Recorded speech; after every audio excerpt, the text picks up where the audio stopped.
Hello दोस्तों, मेरा नाम है आशुतोष एंड आज हम पढ़ेंगे द टॉपिक पैलेंटोलॉजी।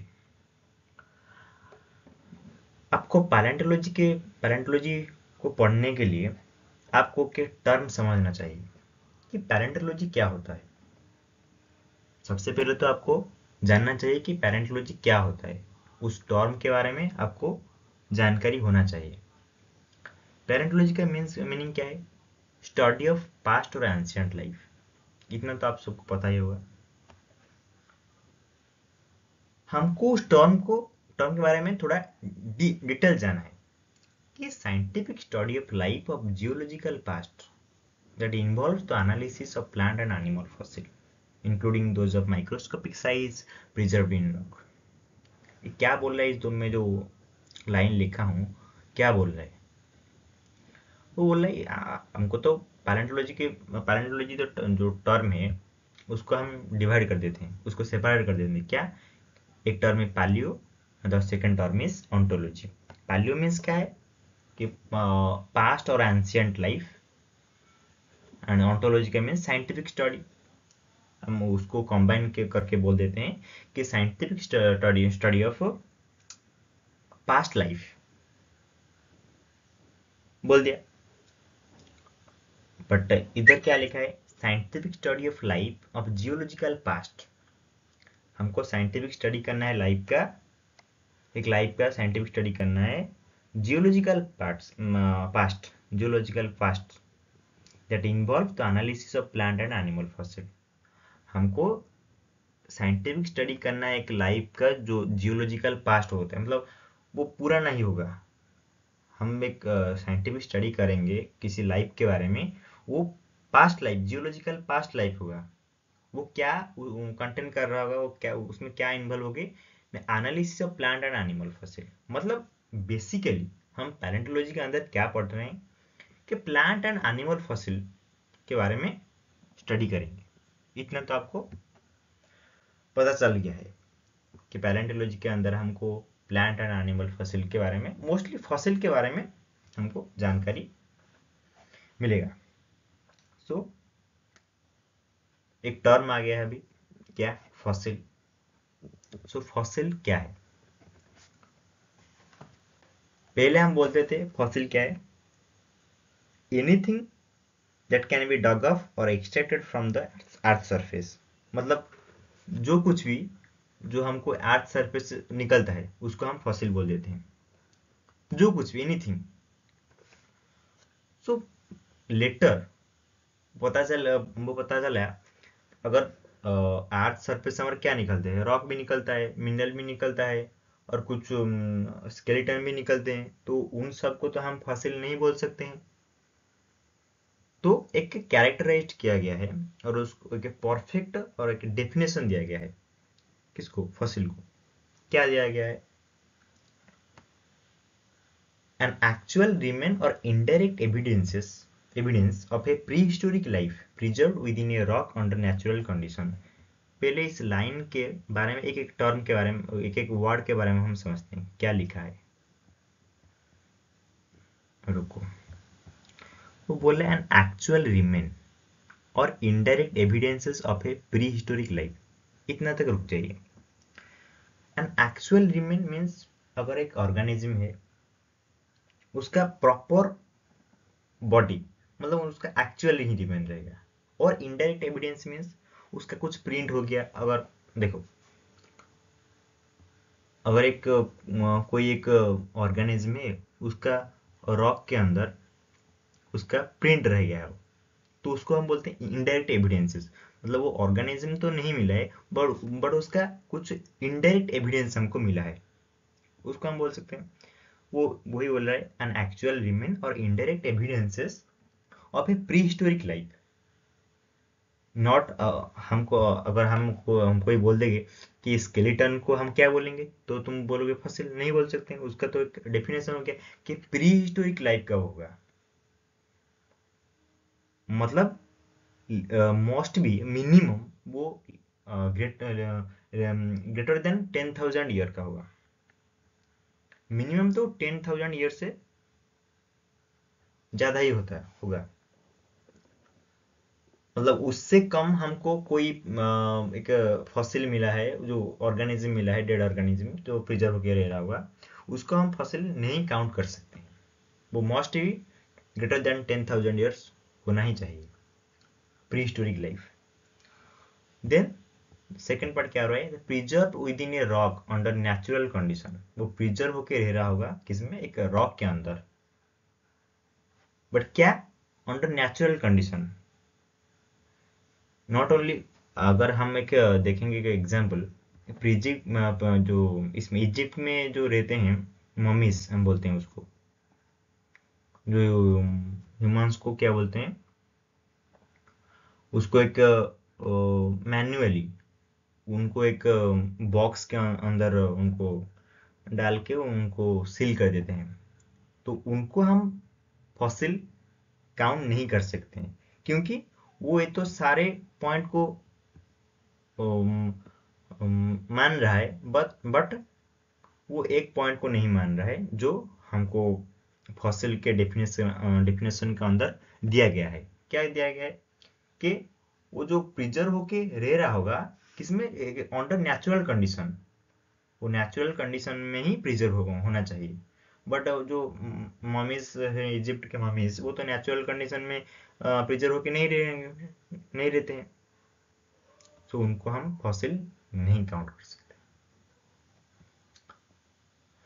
अभी द सेकेंड पॉइंट को जाएंगे हम, कंडीशन ऑफ प्रिजर्वेशन। अगर एक ऑर्गेनिज्म को फॉसिल फॉसिल बनना है, तो उसका कुछ सुइटेबल कंडीशन है प्रिजर्व होके रहने के लिए। एक ऑर्गेनिज्म को अगर फॉसिल प्रॉपर फॉसिल बनना है तो कुछ कंडीशन है। अगर अब एक ऑर्गेनिज्म प्रिजर्व होके नहीं रहेगा तो फॉसिल कैसे बनेगा, उसका तो कुछ नामो निशान ही नहीं रहेगा, हम उसको उसके बारे में स्टडी कैसे करेंगे। तो एक कंडीशन ऑफ प्रिजर्वेशन होता है, एक फॉसिल कैसे प्रिजर्व होके रहना चाहिए, उसका कुछ कंडीशन है, उसके बारे में हम पहले पढ़ते हैं। First point is position of hard parts. एक फॉसिल होगा, ऑर्गेनिज्म होगा, पहले उसमें हार्ड पार्ट्स होना जरूरी है, क्योंकि अगर एक ऑर्गेनिज्म कंटेन कर रहा है सॉफ्ट पार्ट्स ओनली, वो क्या होगा, वो इजीली और स्मॉल टाइम में वो क्या होता है, वो डिकम्पोज हो जाता है। मतलब डिकम्पोज हो जाता है जैसे एटमॉस्फेयर के जो कांटेक्ट में आने से, और ऑक्सीजन के कांटेक्ट में आने से। और ऐसा भी होता है कि अगर कोई सॉफ्ट ऑर्गेनिज्म वो डेड हो गया, उसका जब सेडिमेंटेशन होता है, एक ह्यूज सेडिमेंट आ गया है, तो उसको क्या करेगा, उसको डिस्ट्रॉय कर देगा। अगर वो ओनली सॉफ्ट पार्ट कंटेन कर रहा है तो एक कैटास्ट्रोफिक इवेंट होगा, कुछ लैंडस्लाइड हो रहा है, कि अगर कुछ उसका जो सेडिमेंटेशन का रेट है वो थोड़ा ज़्यादा है, तो एक जगह पे अगर वो सॉफ्ट पार्ट जो ऑर्गेनिज्म का है वो डिस्ट्रॉय हो जाता है, तो हमको एक फॉसिल के अंदर तो हार्ड पार्ट्स तो होना ही जरूरी है। And second point is detachment from the atmosphere. दूसरा पॉइंट हमको क्या है, एक फॉसिल को प्रिजर्व होकर रहने के लिए वो एटमोस्फियर से उसको डिटैच होना पड़ेगा। अगर एक ऑर्गेनिज्म को फॉसिल बनना है तो उसको एटमोस्फियर के अंदर तो जाना ही नहीं, बिकॉज वो जब एटमोस्फियर के अंदर जाएगा, ऑक्सीजन के कांटेक्ट में आएगा, तो क्या होगा, उसका तो डिकम्पोज हो गया, वो डिकम्पोज हो जाएगा। So the third point is permanent covering through out sedimentation.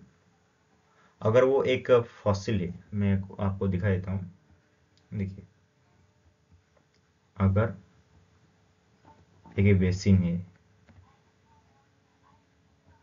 एक वाटर लेयर है, नहीं ये सेडिमेंट का लेयर है, देखिए यहाँ पर एक फॉसिल है, ये सेडिमेंट डिपोजिट कर रहा है उसमें। अगर सेडिमेंटेशन स्टॉप हो गया, बंद हो गया है। इतना ही रह गया, इतना फॉसिल बरियल होके रह रहा है, इतना एटमॉस्फेयर के अंदर एक्सपोज होके रह गया है। तो उसको हमको अगर इस जो एटमॉस्फेयर के अंदर जितना पार्ट एक्सपोज है वो डिकम्पोज हो जाएगा टाइम बाय टाइम। तो हमको क्या करना है, एक फॉसिल जब सेडिमेंटेशन जब हो रहा है तो एक वो जो ऑर्गेनिज्म के उसका परमानेंट कवरिंग होना चाहिए, मतलब इसका एक परमानेंट कवरिंग होना चाहिए, तब जाके ये प्रॉपर प्रोटेक्ट होके रह गया है। अब उसमें क्या होगा, कुछ एयर नहीं जा पाएंगे और ऑक्सीजन नहीं जा पाएंगे तो वो फॉसिल प्रिजर्व होके रह गया है। Then slow rate of sedimentation and small size sedimentation is best for preservation. एक टर्म में स्लो रेट ऑफ सेडिमेंटेशन, हम जब अभी बोले थे कि अगर एक फॉसिल को मतलब फॉसिल ऑर्गेनिज्म के अंदर अंदर ने एक ऑर्गेनिज्म है, अभी यहाँ पर एक सेडिमेंटेशन हो रहा है, उसके अंदर सेडिमेंट डिपॉजिट कर रहे हैं। पर देखो आप एक स्लो रेट का, देखिए मतलब यहाँ पर डिपॉजिट हो रहा है, डिपॉजिट हो रहा है, ये जो रेट ऑफ सेडिमेंटेशन हो रहा है वो स्लो होना चाहिए, क्योंकि अगर उसका हाई हुआ है तो क्या होगा, मतलब एक ऑर्गेनिज्म है यहाँ पर से हाई रेट से सेडिमेंटेशन हो रहा है और हाई रेट से एक सेडिमेंट आ रहा है फ्लो, तो उसको क्या करेगा, उस ऑर्गेनिज्म को वो डिस्ट्रॉय कर देगा, इतने जोर से आ रहा है, इतने स्पीड से आ रहा है, तो उसको तो वो डिस्ट्रॉय कर देगा, तो वो फसल तो नहीं बन पाएगा। और मतलब उसके उसके बारे में हम क्या स्टडी करेंगे, वो तो डिस्ट्रॉय हो जाएगा, कहीं पार्ट इधर कहीं पार्ट उधर। सो मस्ट बी द सेडिमेंटेशन का रेट स्लो होना चाहिए। And small size sedimentation is best for preservation. Small size sedimentation क्या है, अगर सेडिमेंट के जो सेडिमेंटेशन हो रहा है, सेडिमेंट डिपॉजिट हो रहे हैं, उनके सेडिमेंट के पार्टिकल्स जो होते हैं वो स्मॉल होना जरूरी है, क्योंकि अगर पार्टिकल जितने ज़्यादा छोटे होंगे तो उनके अंदर स्पेस उतना कम रहेगा। अगर सेडिमेंट के पार्टिकल बहुत बड़े होंगे तो उनमें स्पेस ज़्यादा रहेगा, उसमें इजीली एटमॉस्फेयर में जो ऑक्सीजन है वो आराम से अंदर आ जाएगा, तो जो फॉसिल तो ऐसे डिकम्पोज हो जाएगा, तो फॉसिल प्रिजर्व होकर कहाँ रहेगा, तो इसीलिए वो स्मॉल साइज सेडिमेंटेशन होना चाहिए। And the fourth point is diagenetic process. Diagenetic process क्या है, आप तो सेडिमेंटरी पेट्रोलॉजी में पढ़े होंगे। अगर एक ऑर्गेनिज्म यहाँ पर है, उसके ऊपर सेडिमेंट डिपॉजिट हो रहे हैं, एक लेयर गया, दूसरा लेयर गया, तीसरा लेयर गया, ऐसा चौथा लेयर भी गया, तो क्या होंगे, ये जो वो लिथिफाई होंगे, मतलब जो ऊपर ऊपर लेयर के जो सेडिमेंट होंगे वो प्रेशर लगाएंगे,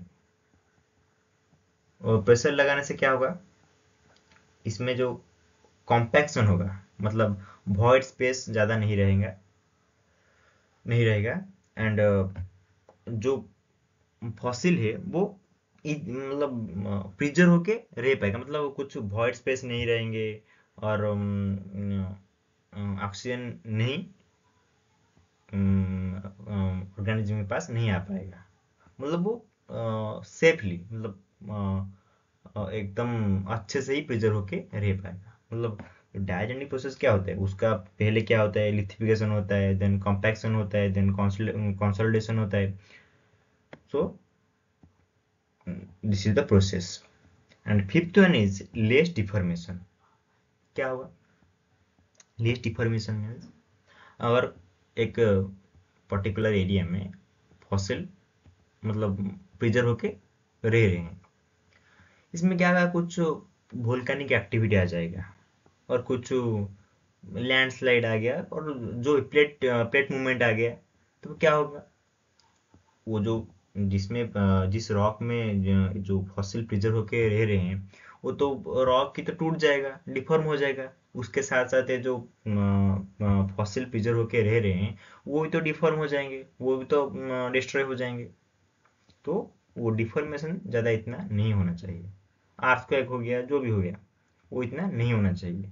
अगर जिस रॉक में ये जो फॉसिल प्रिजर्व होके रह रहे हैं, अगर वो रॉक ही तो डैमेज हो गया, तो इस तो फॉसिल तो ही क्या होगा, वो तो डिस्ट्रॉय हो जाएगा। Then go to the next slide. देखिए, ये जो प्रोसेस में बोल रहा था, फॉसिलाइजेशन। क्या होता है फॉसिलाइजेशन? फर्स्ट एक एनिमल होगा, उसका तो पहले डेथ होगा। डेथ होने के बाद उसका बरियल होगा, मतलब वो अर्थ के अंदर चला जाएगा, मतलब उसके अंदर सेडिमेंट डिपॉजिट हो जाएंगे। देन क्या होगा, उसके उसके ऊपर और बहुत सेडिमेंट ही आते जाएंगे, डिपॉजिट होते जाएंगे। उसके बाद पेट्रिफिकेशन होगा, मतलब परमानेंट कवरिंग हो जाएगा। कुछ एटमॉस्फेयर का एजेंट कुछ वो फसली के पास नहीं जा पाएगा, मतलब परमानेंट कवरिंग हो गया। देन हम जब पढ़ते हैं उसको, कोई एक्सपोज कर दिया, कोई उसको खोद के निकाल लिया, तो हम उसको बोलते हैं fossil. It must be prehistoric in prehistoric in मतलब ग्रेटर देन 10,000 ईयर्स। अगर हम एक फॉसिल बोल रहे हैं, मतलब वो हॉलोसिन से ज़्यादा एज का होगा। मतलब बोला था फॉसिल को, उसका डेफिनेशन क्या है, समझ गए? Then go to next slide. Mode of preservation. मुझे लगता है हम इस टॉपिक को नेक्स्ट पार्ट में शुरू करेंगे। तब तक के लिए आप इतना ही पढ़ें। वीडियो कैसा लगा कमेंट में ज़रूर बताएं, और चैनल को लाइक शेयर एंड सब्सक्राइब जरूर करें। Thank you.